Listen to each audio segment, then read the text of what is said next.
ಸ್ವಾಭಿಮಾನಿ ನ್ಯೂಸ್ಗೆ ಸ್ವಾಗತ. ಇಂದಿನ ಪ್ರಮುಖ ಸುದ್ದಿಗಳು.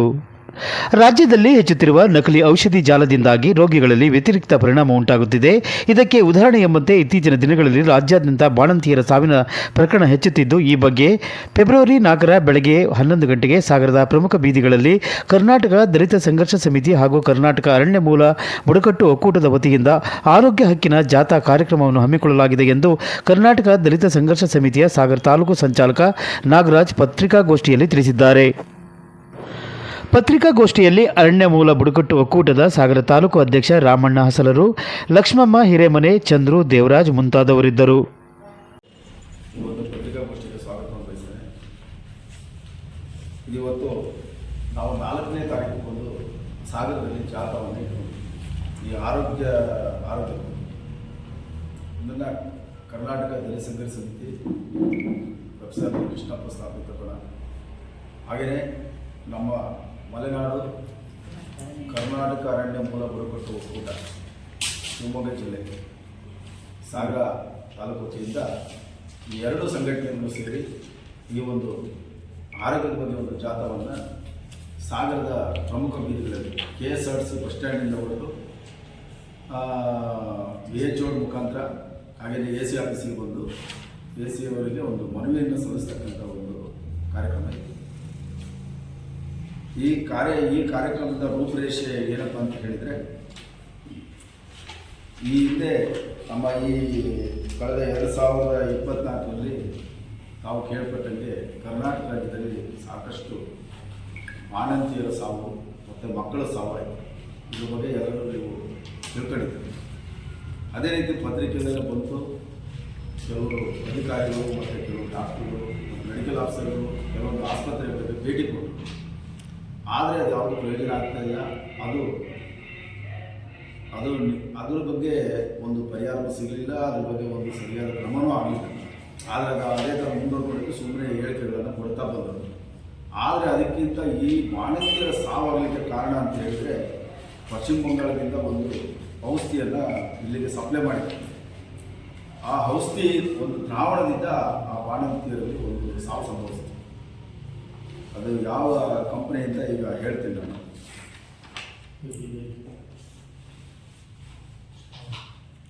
ಪಶ್ಚಿಮ ಬಂಗಾಳದಲ್ಲಿರುವ ಔಷಧ ತಯಾರಿಕಾ ಕಂಪನಿಯಿಂದ ಒಂದು ದ್ರಾವಣವನ್ನು ಇಲ್ಲಿಗೆ ಕಳಪೆ ಮಟ್ಟದ ದ್ರಾವಣ ಅದು ಇಲ್ಲಿಗೆ ಕಳಿಸ್ತಾರೆ.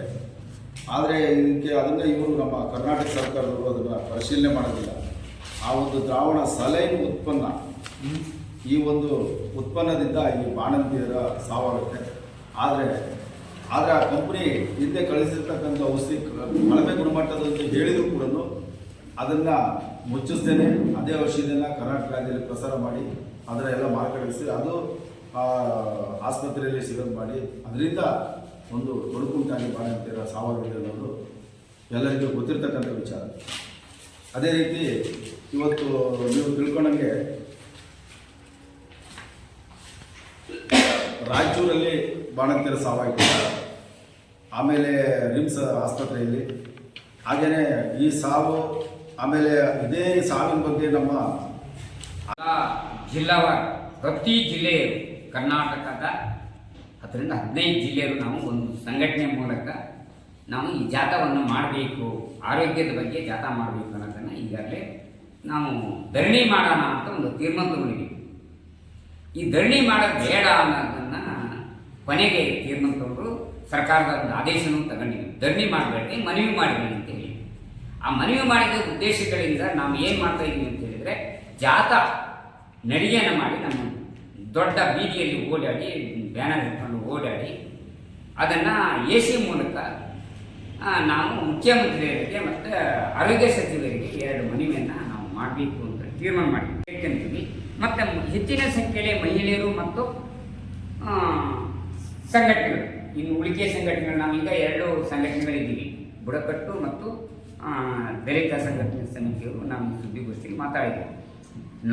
ತಾಲೂಕುಗಳು ನಾವು AC ಅವರಿಗೆ ಮನವಿ ಕೊಡೋದಕ್ಕೆ ಎಲ್ಲ ನಮ್ಮ 2-3 ತಾಲೂಕುಗಳು ಸೇರಿಕೊಂಡು ನಾವು ಮಾಡ್ತಾ ಇದ್ದೀವಿ.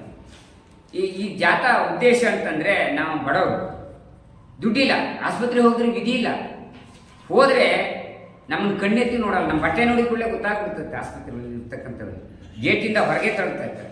ಆ ಕೆಲಸ ಆಗಬಾರ್ದು.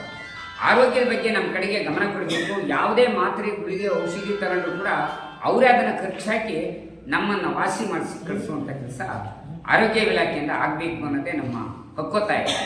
ಇದು ಮಾಡಲಿಲ್ಲ ಅಂದರೆ ನಾವು ಇದನ್ನು ಎಚ್ಚರಿಸಲಿಲ್ಲ ಅಂದರೆ ಕರ್ನಾಟಕ ತಮಿಳುನಾಡಿನಲ್ಲಿ ಏನಿದೆ ಅದು ನಮ್ಮ ಕರ್ನಾಟಕ ರಾಜ್ಯದಲ್ಲೂ ಆಗಬೇಕು.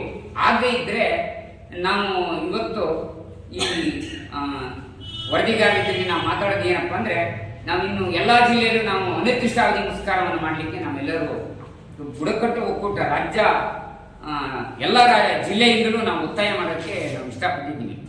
ಇಷ್ಟೇ. ಲಕ್ಷ್ಮಮ್ಮ ಎಲ್ಲಿ ನೋಡಿದ್ರು ಬಾಣಂತಿಯರದೇ ಸಾವು. ಯಾಕಂದರೆ ಬಾಣಂತಿ ಗರ್ಭಿಣಿ ಆದ ನಂತರ ಅವರಿಗೆ 1.5 ತಿಂಗಳಿಗೆ ಮೆಡಿಷನ್ ಗೌರ್ಮೆಂಟ್ ಮೆಡಿಷನ್ಗೆ ಇರ್ತಾರೆ. ಇದು ಹ್ಯಾಂಗೆ ಸಾಧ್ಯ ಆಯ್ತು ಅಂತ ಒಂದು ಗೊತ್ತಾಗಿದೆ. ಈಗ ಸಾವಿನವರೆಗೂ ಹೋಗುತ್ತಂದರೆ ಈ ಮೆಡಿಸಿನ್ ಕೊರೋ ಏನೋ ಇರ್ಬೋದು ಅಂತ ಅನ್ಕೊಂಡಿದ್ದೀನಿ ನಾನು. ಆದ್ದರಿಂದ ಮುಂದೆ ಈ ರೀತಿ ಆಗಬಾರ್ದು. ಈಗ ಆರೋಗ್ಯ ಹಕ್ಕು ಕಾಯ್ದೆ ಜಾರಿ ಆಗಬೇಕು ಕರ್ನಾಟಕ ಸರ್ಕಾರದಲ್ಲಿ.